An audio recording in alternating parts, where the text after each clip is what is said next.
Yeah, just on Aston Villa, there's been a bit of speculation linking them with Weston McKennie. He obviously didn't have a great time at Leeds last season, but what do you make of the potential of him at Villa? Not for me personally. Yeah. I think what they've got at the club at this moment in time is better. I think McKennie came into Leeds with a huge reputation. Obviously coming from Serie A, I was really looking forward to seeing what he gave. And I know it's difficult moving to a different league, a different culture. It takes time. I'm always one for giving players time, but I just didn't quite see enough. So for him to move to Villa with the competition that's already there, I see him playing week in, week out, not at this moment in time. Yeah, makes sense. And they're obviously they've obviously been linked with a lot of kind of additions in the winger position this summer. They've also made a second bid for Moussa Diaby, I think. But do you think that maybe spells the end for the likes of Leon Bailey? Do you think they could look to move him on if they're looking at really stocking up? I mean, possibly. I mean, I think it's an area where they do need more consistency. I think in flashes, we've seen it from Leon Bailey, what he's capable of, but you need to see it on a regular basis. And that's what Unai Emery demands. And if he's not getting it, he's going to move on to somebody else. I mean, these are big figures we're talking about for the likes of Diaby. I think it's like 43 million. I read that they put in an offer at 30 to get knocked back. Whether that's true or not, I'm not sure. But I think this is a guy that the manager would really be after, and he really wants within the squad that will make them better. And if you want to move forward, European places, this sort of thing, these are the kind of standard of players that you need to go for. So of course, the players that are already in the squad will feel the heat with these kind of guys coming through the door. Yeah, definitely. And it's looking like Saint-Maximin is on the way out of Newcastle. Do you think he's the kind of player that Villa could look at potentially bringing in? I'm not sure. I mean, he's one of those maverick players. I mean, he can do something that's unbelievable.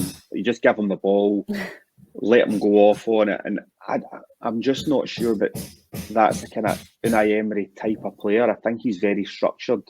He wants these players to play in a particular way, move the ball quickly, get the ball forward to the likes of Ollie Watkins, where he's a different type of player. Of course, look, he's a guy that if you have him in your squad and you need something different, you need the game to change on its head, he can do that. But is he going to come in and start every single week? I'm not sure. Yeah, I get that.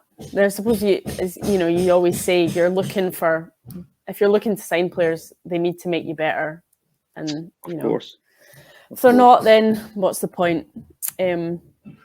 Yeah, also we have spoken at great length about Coutinho and his future, and there's kind of not really been any movement. There was links with Saudi, I think, last week or the week before, but are you surprised that nothing's really happened so far? Do you think Emery's maybe assessing him during pre-season to see what he thinks about him moving forward? Yeah, I mean, I think he'll be assessing everybody. I mean, but we all know he's on a massive contract. He's not quite hit the heights, obviously, since Steven Gerrard's brought him in. He's had injury problems. I think it was always going to be difficult for him to get back to that level that he was at when he was at Liverpool. So it's not quite worked out. But of course, he's a player that's capable of moments of brilliance.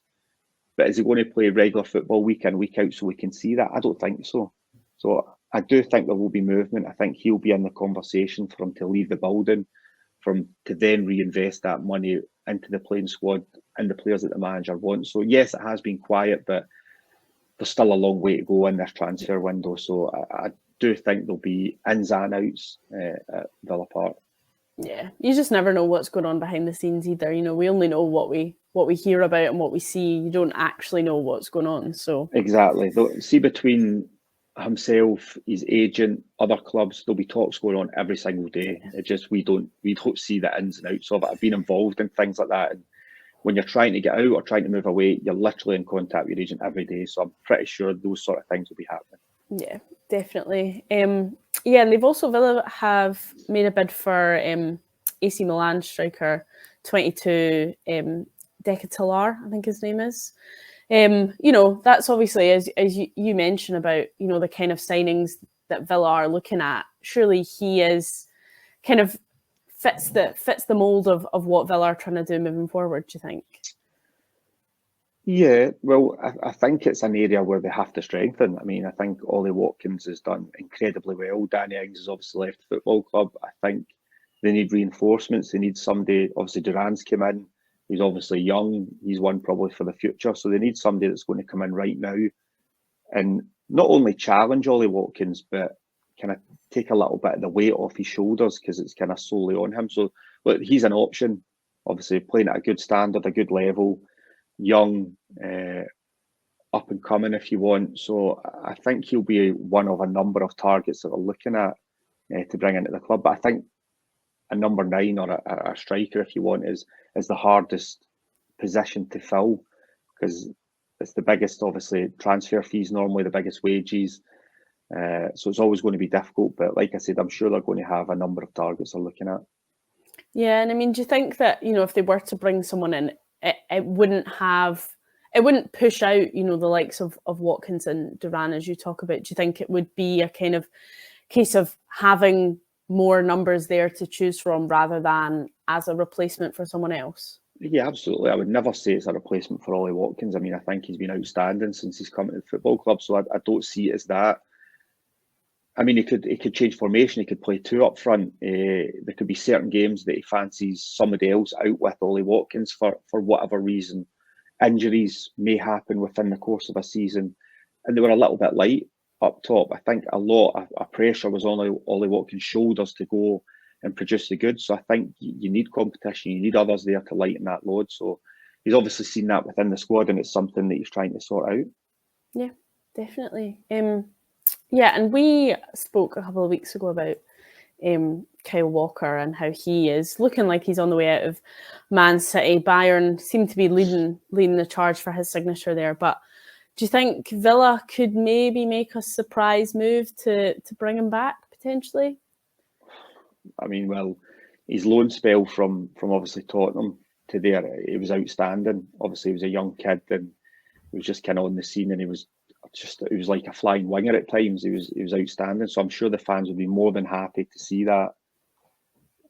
It's probably a situation at Villa where they need to bring in a right back. Obviously, Young leaving, you've got Cash there. Probably need somebody in to kind of to help in the right back area. I'm not sure if I'd see him going to Villa, and that's no slight on Aston Villa at this moment in time. You know how much I love the club and stuff, but if there's an opportunity to go to the likes of Bayern Munich, where, as I said before, an iconic football team playing in Champions League, always gets towards the end of it, fighting for titles, I think that's something that he possibly could fancy. I mean, I'd want to stay at Manchester City after what they've done, but I understand the opportunity to move to the likes of Bayern. It might be something that you can consider. Yeah, I suppose it's like a new challenge as well, isn't it? A different league, a different kind of way of life, everything that goes along with it, rather than, I suppose, even moving back to the likes of Villa. It's something. It's going to Bayern would be something different, I suppose. Yeah, absolutely. I mean, you learn a different language, you learn a different culture, everything that goes along with it. I mean, I think it's always good to experience something in your football career where you do try something a little bit outside the box, if you want. So I think it would be good for him. And the one thing for him is he's 31, possibly. Mm-hmm. He's not even lost a yard of pace yet, which is quite incredible. So we know he relies on it, and he must be looking after himself because he's not lost any of it yet. Yeah, still got a lot of time to go. Oh, absolutely. Okay, well, that was everything. So